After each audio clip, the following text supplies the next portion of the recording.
Assalamualaikum warahmatullahi wabarakatuh. Selamat pagi, selamat siang, dan selamat malam teman-temanku semuanya.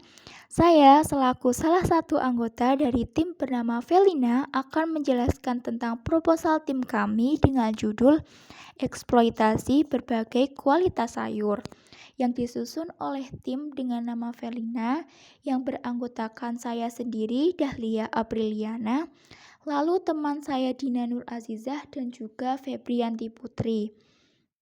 Nah, di sini tim kami mengambil tema Food and Agriculture dengan latar belakang masalah sayuran adalah sebutan umum bagi bahan pangan yang berasal dari tumbuhan yang biasanya mengandung banyak kadar air yang tinggi. Ada beberapa macam sayuran, di antara lainnya adalah bayam, kangkung, kubis, dan lain sebagainya. Tak hanya macamnya saja yang beragam, tetapi manfaat dan kandungannya pun ikut beragam. Seperti kandungan dalam wortel, terdapat vitamin A yang membantu mata untuk tetap sehat. Keadaan pandemi COVID-19 ini membuat sebagian besar pekerja di PHK besar-besaran. Tak hanya itu, beberapa restoran dan hotel pun memilih untuk tutup karena sepi pengunjung dan dikhawatirkan akan menambah klaster baru. Karenanya, banyak restoran dan hotel tutup dan hasil panen pun banyak yang tidak terjual semua akibat membludaknya panen. Hal ini menyebabkan harga yang ditawarkan menjadi lebih rendah dari biasanya. Kejadian ini terjadi di Pulau Jawa. Ya, memang karena Pulau Jawa menjadi produsen untuk pulau lainnya. Sulitnya distribusi karena adanya pembatasan sosial membuat bahan makanan di Pulau Jawa menumpuk, sehingga banyak petani yang menjual hasil panennya dengan harga yang murah. Bahkan banyak juga hasil panen yang membusuk dan tak laku untuk dijual. Nah, oleh karena itu, dibuatlah solusi untuk mengatasi masalah ini, yaitu dengan mengelompokkan sayuran berdasarkan kualitas dan mengolahnya. Di sini terdapat beberapa solusi yang kita tawarkan. Untuk yang pertama, memanfaatkan berbagai kualitas sayur. Untuk hasil panen dibagi menjadi dua, yaitu sayuran dan juga bahan dapur.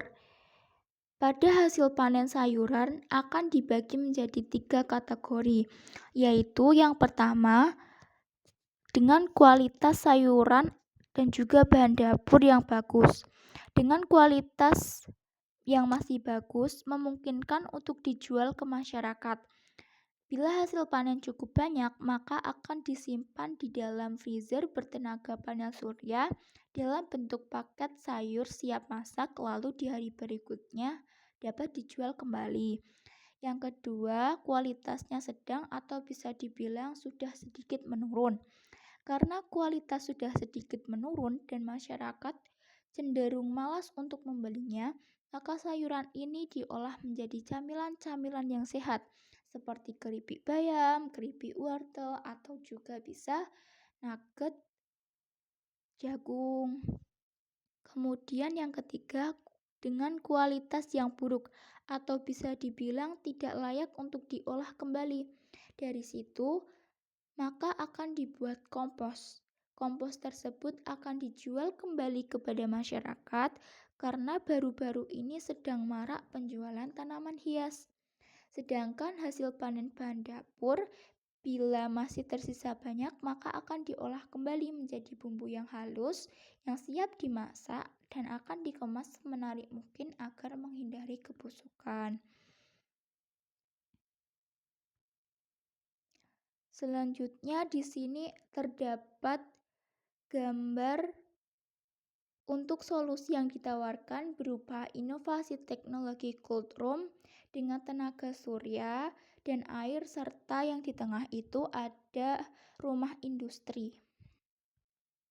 Selanjutnya yang kedua, pemerintah dapat mengaktifkan sistem ketahanan petani dengan bantuan koperasi desa. Yang ketiga, menambah kerjasama dengan platform jual beli produk pertanian secara online. Yang keempat, Mendorong masyarakat untuk membeli bahan makanan pada produsen kecil. Yang kelima, membeli hasil panen dalam rangka memberi bantuan sosial. Yang keenam, menghimbau warga agar tidak panic buying untuk bahan-bahan pangan dengan umur simpan yang pendek. Yang ketujuh, pembentukan program padat karya untuk meningkatkan produksi pangan. Nah, itulah makanya terdapat rumah produksi. Selanjutnya terdapat inovasi teknologi. Nama dari produk kami adalah Water and Solar Cold Room. Cold Room merupakan rumah yang terdiri dari beberapa kamar untuk mengawetkan hasil panen dengan dibekukan. Cold Room ini mendapatkan pasokan listrik dari panel surya dan juga generator air. Panel surya akan kita gunakan saat musim kemarau dan generator air kita gunakan di saat musim penghujan tiba. Nah, setiap kamar yang ada di dalam cold room menyimpan sayuran yang berbeda-beda. Di dalam kamar sendiri masih terdapat loker-loker yang nantinya diberi nama pemiliknya dan dikunci untuk meminimalisir kecurangan.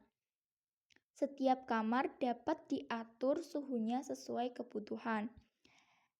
Panel surya digunakan selama 24 jam selama musim kemarau. Cahaya yang ditangkap oleh panel surya tersebut akan diubah menjadi energi listrik yang kemudian akan disimpan ke dalam baterai sehingga dapat digunakan saat malam hari. Untuk yang menggunakan energi air, maka kita membuat sebuah rangkaian pembangkit listrik tenaga air di sungai yang memiliki aliran cukup deras. Dengan itu, maka aliran akan memutar turbin juga. Turbin yang berputar kencang akan menggerakkan generator. Nah, energi gerak inilah yang akan diubah menjadi energi listrik. Kemudian, energi listrik ini akan disimpan ke dalam sebuah penyimpan tegangan listrik. Kemudian ada manfaat bagi masyarakat. Yang pertama, dengan adanya freezer yang dapat memperlambat pembusukan, menjadikan sayur tetap bisa dijual beberapa hari kemudian. Yang kedua, pengemasan sayur dengan paket siap masak membuat mudah para wanita yang ingin memulai bidang dalam memasak masakan rumah. Yang ketiga, warga pun mendapat uang dari hasil panen yang menurun kualitasnya karena dibeli oleh pihak dari rumah produksi. Terus yang keempat, warga pun dapat bekerja di rumah produksi tersebut dan mendapatkan gaji yang layak. Yang kelima, sayuran pun dapat diminimalisir dari ketidaklakuan karena kualitas menurun. Nah, sekian dari tim saya. Ada kurangnya, kami mohon maaf. Wassalamualaikum warahmatullahi wabarakatuh.